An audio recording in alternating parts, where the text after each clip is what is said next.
is not afraid to stand up for the people. Please, can I welcome the Honourable Randy Hillier? Thank you. Yes.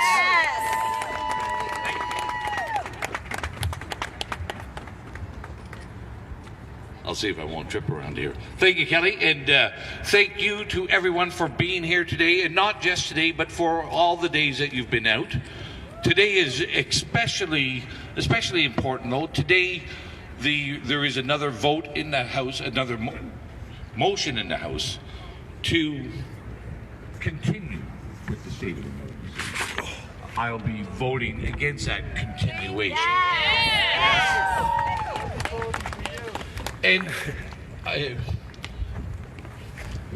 the motion's going to pass, so, and but saying that, I know that everything that you're doing here and everything that you have been doing has been making a big impact. I've talked with many members. Yes.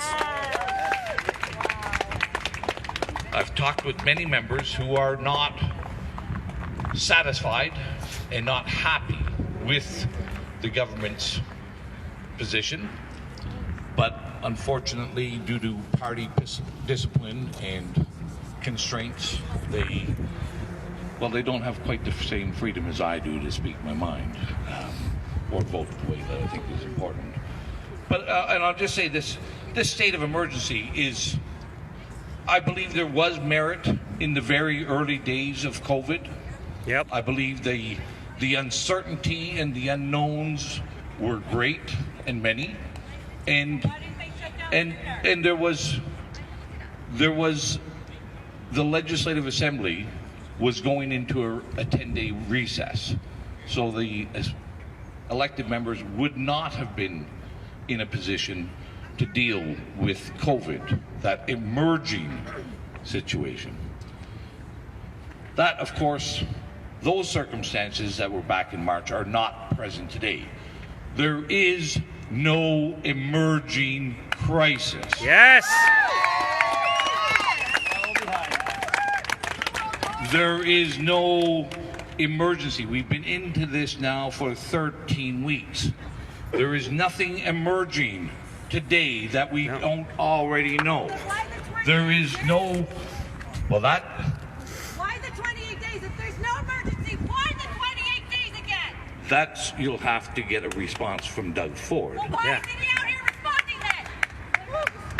Well, hold on.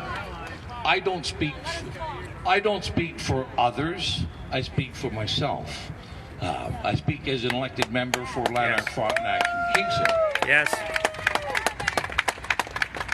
But there is nothing emerging today that we don't already know. That's why I'm opposing. I don't believe that there is anything that is on the horizon that an elected representative democracy is not better suited to deal with than a single COVID command table made up of unelected, unaccountable people. And I will also have to say this, there's one of the things that are about an emergency situation, when we bestow emergency powers into an individual, that is expected, and it comes with a sacred trust, a trust to use the powers wisely, cautiously, and to use those powers with consent. That's not what we're seeing happening. No. Today. So, just to fill people in, the motion will be debated this afternoon. I'm unsure when it will be voted on. I have tabled an amendment to that motion, and that, because unfortunately, this motion will pass in all likelihood. Boo.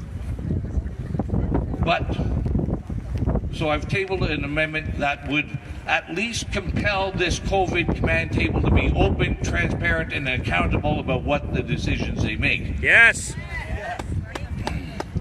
So, but I'm going to finish this off shortly, wrap this up. you are making a difference, right? You are making a big difference. You're making a You difference. might not be seeing the difference that you're making right at this moment, but I can assure you that you're making a difference in putting those cracks into those parties and giving them pause and cause to think critically for change. Yes. To think about the people that we're here to represent, Yes. not the parties that we may or may not belong to. No. Are you listening in there? So I want to say, this is not over today. This is certainly not over today. Tomorrow, in all likelihood, will be the vote. Come out often. Speak out always. Speak out. Communicate. It does work. Yes. That's what works in a democracy. A democracy is a two-way street.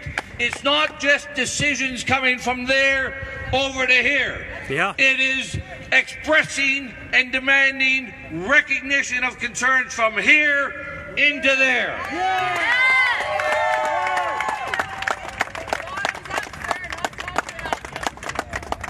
Again, I want to thank everybody. I'd like to be here for an extended time.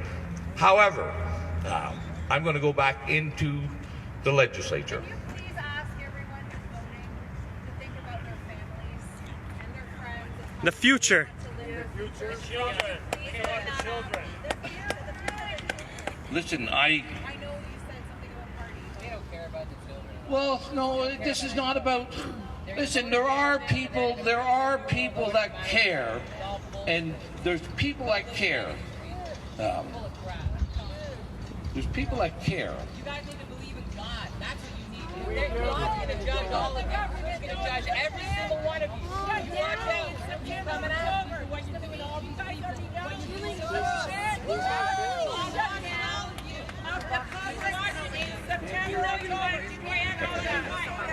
Anyway, keep it up. Keep fighting. Keep Yes. speaking out. Send emails. Be on Twitter. Be on Facebook. Be whatever. Do whatever. Voice your concerns. Express yourselves, and you will make the difference you're looking for. Thank you. Yeah. Randy Thank Hillier, you. everybody. Yeah. There are Randy. people within this house that do stand for democracy. They do care about you. They do want to serve and represent democracy and each and every individual. Every Canadian, your voice does matter, even those who are very emotional. And I don't blame them, can you? You can't blame anybody for feeling so emotional. Our children are oppressed, they're oppressed. You know, it's money doesn't grow on trees, we know this. We just want to work.